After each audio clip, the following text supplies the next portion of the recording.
Tonight on Cronkite News, the battle over abortion in the spotlight today at the Arizona State Capitol. What activists on both sides of the issue are asking from lawmakers. Plus, Arizona firefighters are used to fighting fires. Find out why they're now fighting for funding. And how a relationship between a coach and player blossomed into something that goes beyond the court.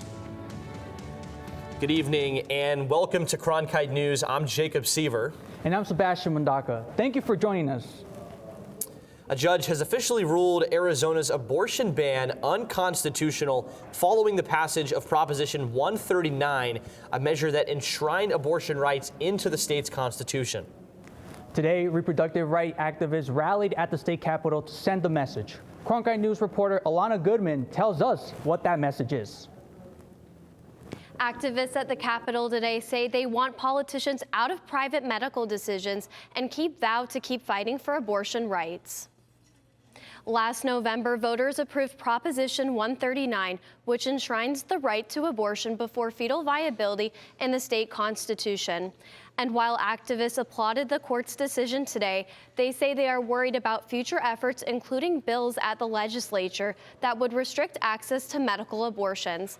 I have perspectives regarding both sides of the topic. But it shows you that even though Arizona voters spoke loud and clear and said we don't want this extremism and we don't want this political interference, these politicians are still trying to let the government interfere in these very personal decisions. In a hearing at the state capitol, lawmakers say at least one bill up for vote isn't about abortion, but about good medicine. This is about a medical decision to take a drug without a physician having oversight. Many women can bleed to death. Activists today say now they are moving into other issues, including right to contraceptions, fertility treatment, and IVF. In the newsroom, Alana Goodman, Cronkite News. Thank you, Alana. Earlier this morning, the U.S. Supreme Court denied one of President Trump's cost-cutting measures. That's right, Jacob. The judge rejected the president's freeze on spending for U.S. aid. In a vote of 5-4, the Supreme Court ruled that the Trump administration must release the $57 billion already approved by Congress for the program. U.S. aid provides assistance to developing countries, but the ruling issued by the judges did not specify when the funds must be released. Arizona Senator Ruben Gallego is likening President Trump's speech before Congress to, quote, petty politics. President Trump addressed a joint session of Congress last night in Washington, D.C. President Trump's speech was contentious. Democrat Representative Al Green was removed for heckling, and several Democrat leaders, such as Senator Bernie Sanders, walked out. Politicians from both sides have much to say about President's speech.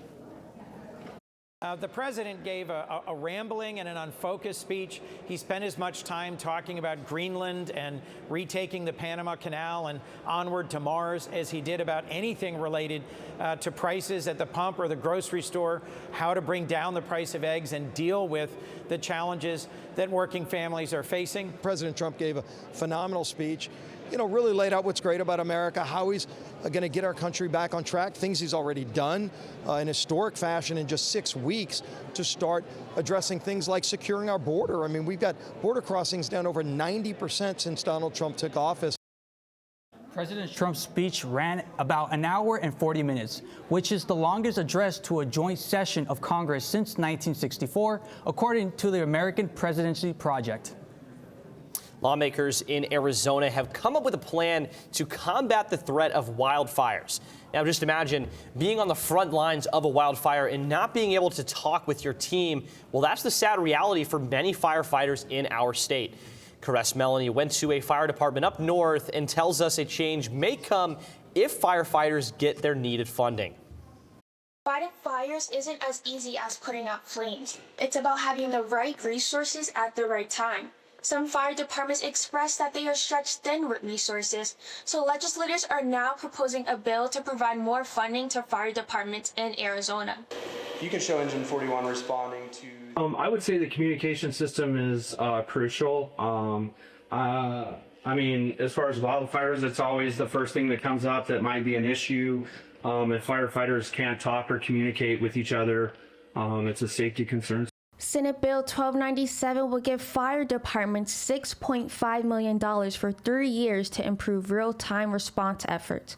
The hardware is similar to a tablet and uses special software. It's not just a regular laptop. It can handle heat, of course, and cold and different weather. It can also handle being dropped on the ground. And if there's bright light or whatnot, you can still see the screen. Fire departments like Pinewood rely on radios for communication. They can be effective, but firefighters say there's room for improvement. The new software's visual and frequency tools could be that plan B for these firefighters. It's probably the most crucial item, especially on the wildland incidents. If some of these incidents, you can have thousands of people working.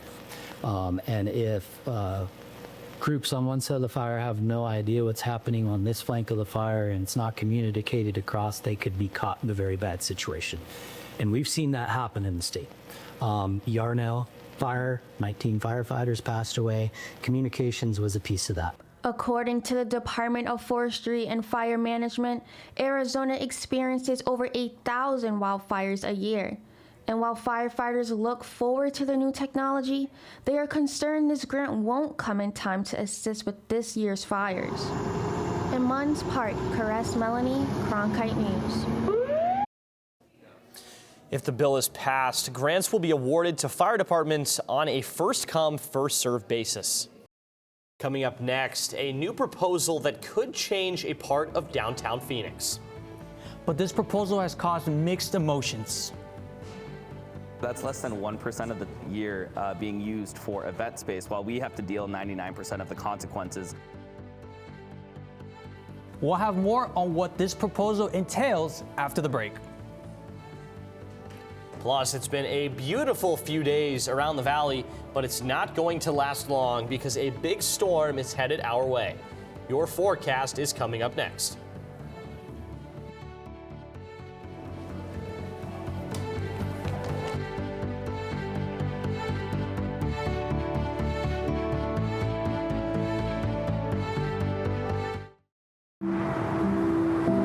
As a teacher, you just want to reach people. You want to make a difference. You want to help them. I have an opportunity to do something I never imagined I would be able to do. Go out and build the best biology class the world has ever seen. When you go into Dreamscape Learn, you put on a set of goggles and you can go anywhere. You can be anyone and do anything. The thing about Arizona State University is they're always thinking about what's next. We can create virtual reality experiences so that you can learn by exploring in a virtual world the way that scientists explore in the real world. And kids can feel that. All these emotions are what help the brain encode information. When I see a student come out of VR, the look on their face is nothing like I've ever seen when I finish a lecture. They look so happy to be there in that moment. You know that you've reached them.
Welcome back.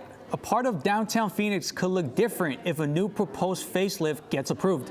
Reporter Charlie Vicario has more on what this proposal entails and how locals are reacting. This strip of Van Buren, known for its busy car and foot traffic, could soon look different. A new proposal from Downtown Phoenix Inc. and the City of Phoenix looks to transform 22nd Street to 7th Street into an open event space for festivals and large capacity events.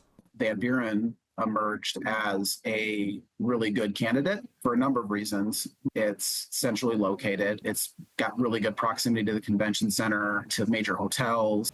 If approved, traffic on Van Buren would be shut down 4 to 6 times a year to make way for festivals and other events. However, one major roadblock, the median, which would have to be removed. If approved, palm trees like the ones behind me will have to be chopped down in removal of the median.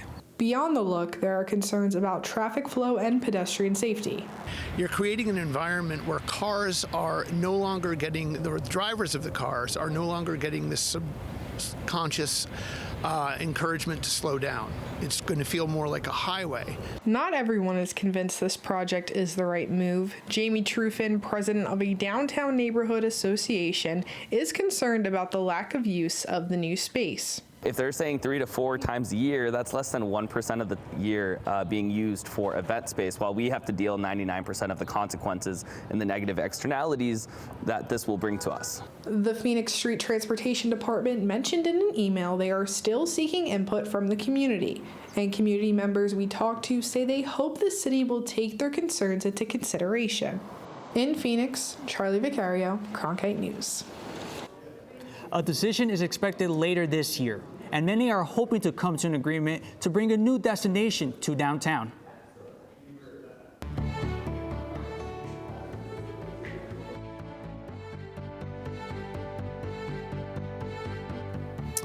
Donald Trump announced today that he is granting a 1-month exemption for tariffs on imports from Mexico and Canada for U.S. automakers. The pause comes after the president spoke with the big 3 U.S. automakers, Ford, General Motors, and Stellantis. A spokesperson from Ford previously told the Associated Press that they would be shutting down assembly lines because of the planned tariffs. Meanwhile, private sector hiring collapsed last month. 77,000 jobs were created in February. However, that number is down from previous months and half the amount of jobs expected by economists. The decrease in consumer spending and politics has caused companies to be hesitant before bringing in new members, according to ADP. Target stores across the country are facing a 40-day boycott. This comes after the company decided to stray away from diversity, equity, and inclusion policies. The boycott began today and was started by a prominent Atlanta area megachurch pastor. It has been about a month since Target announced it was making changes to its DEI programs, which was in response to conservative court decisions. Sales in the company have declined in the last month, and sales are only expected to go up 1% this year.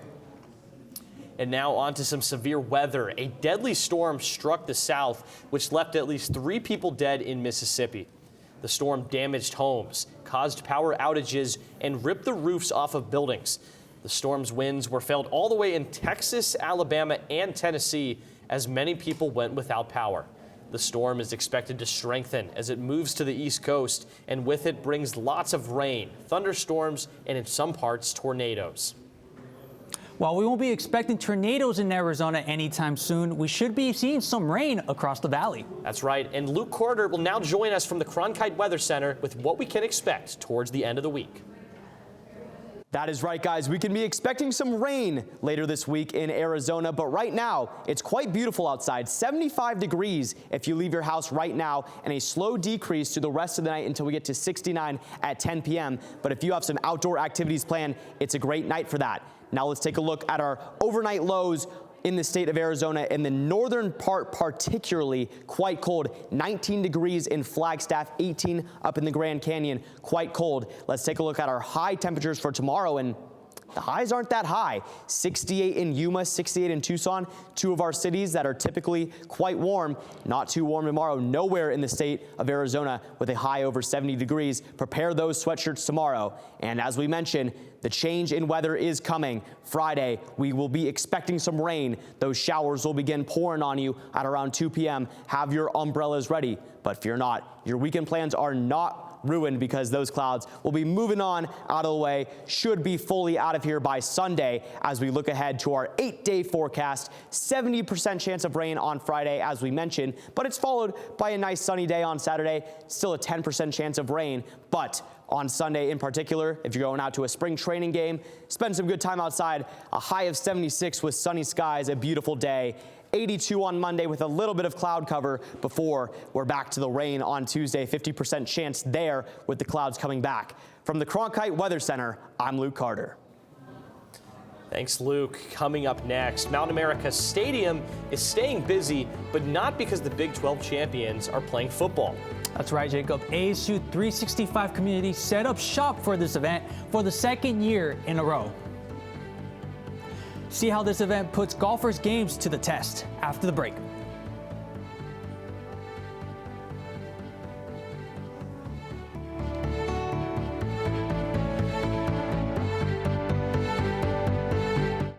I grew up in a small border town, and water was really important to us. Without enough water, we can't farm, we can't eat, we can't live. And the way we're doing it right now, straight up doesn't have a future. I went to ASU because this is a place where you solve problems. With vertical farming, we can grow the same amount of food with 95% less water than traditional farming. The work I'm doing at ASU is changing the way I look at the world. The scientists and engineers that support the next mission to Mars could be in this class. Getting a degree at ASU is a journey that can take you anywhere. Into a world of groundbreaking technology and renowned award-winning faculty. Professors who help you to impact the world. Whether you're on campus or at home, becoming your best starts with learning from the best. When I was younger, there were no engineers around me, so I had to become my own role model.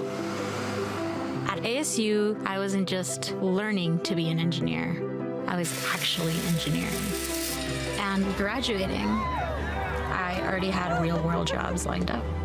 Before ASU, my goal was to be a strong, confident woman. And when I left, I became a strong, confident engineer.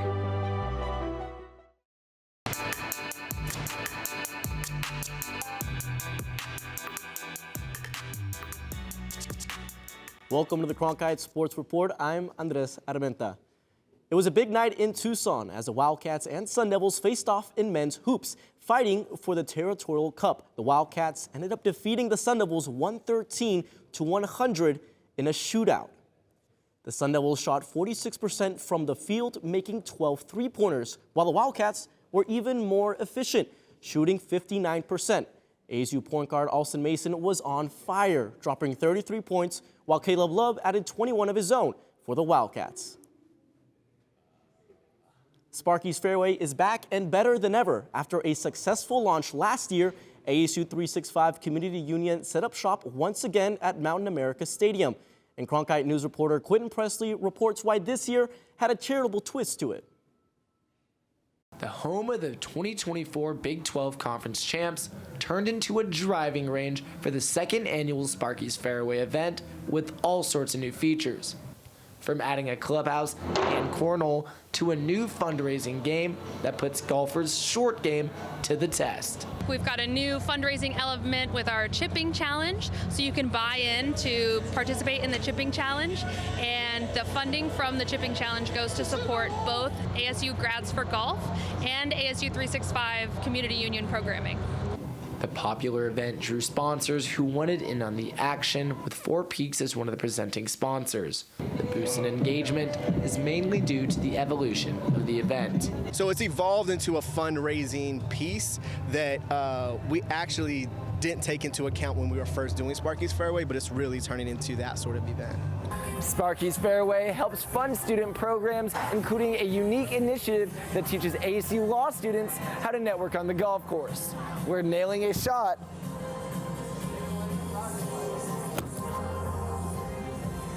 can be the difference between nailing a deal. So the 365 Community Union reached out to us here at the law school to say, hey, we are trying to get the word out about this amazing opportunity that is Sparky's Fairway, and we noticed that the law school has this great Grads to Golf program.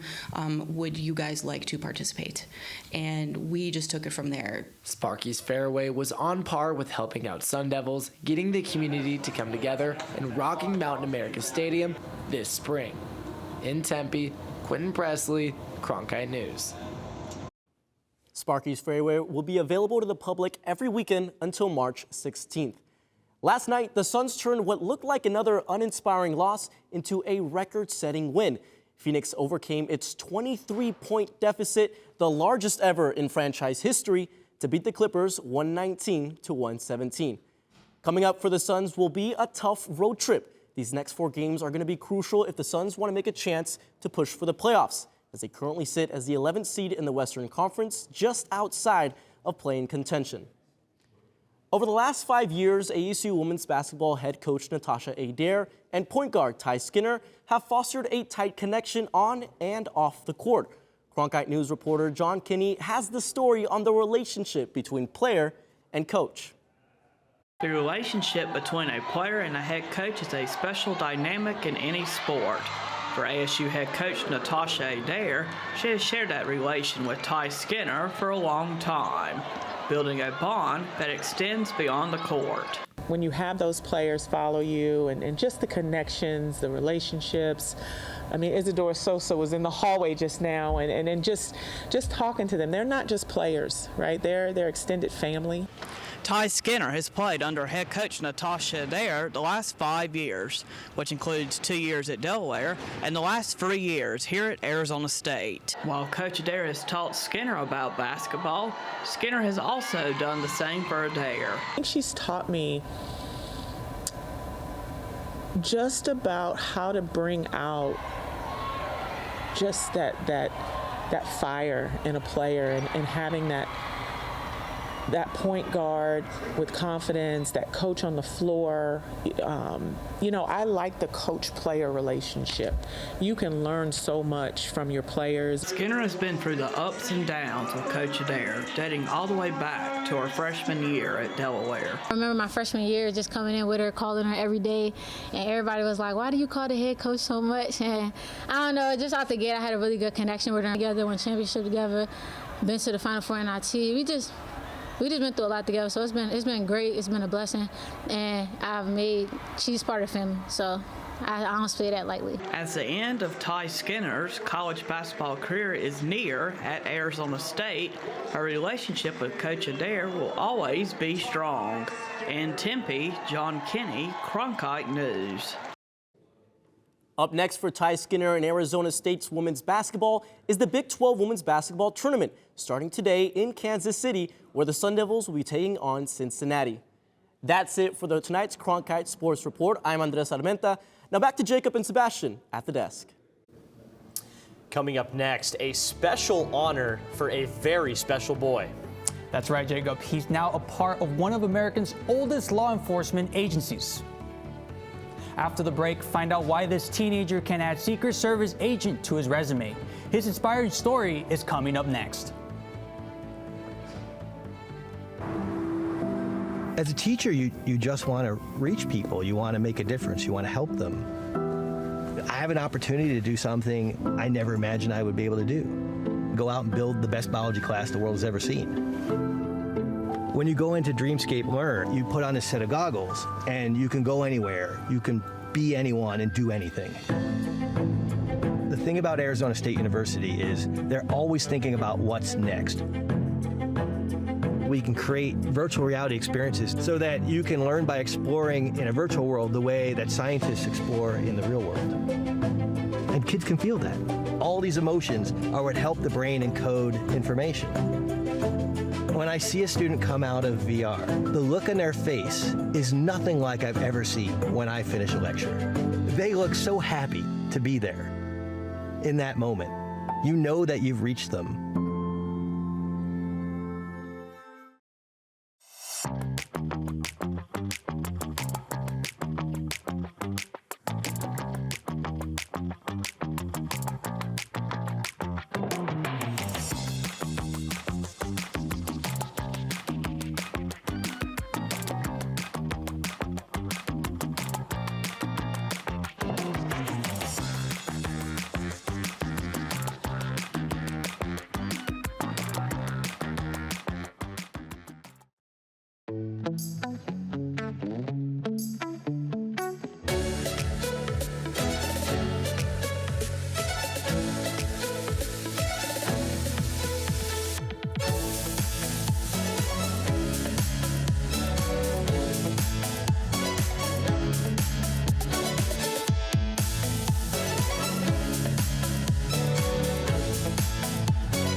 Welcome back. The Secret Service welcomed a new member to its force.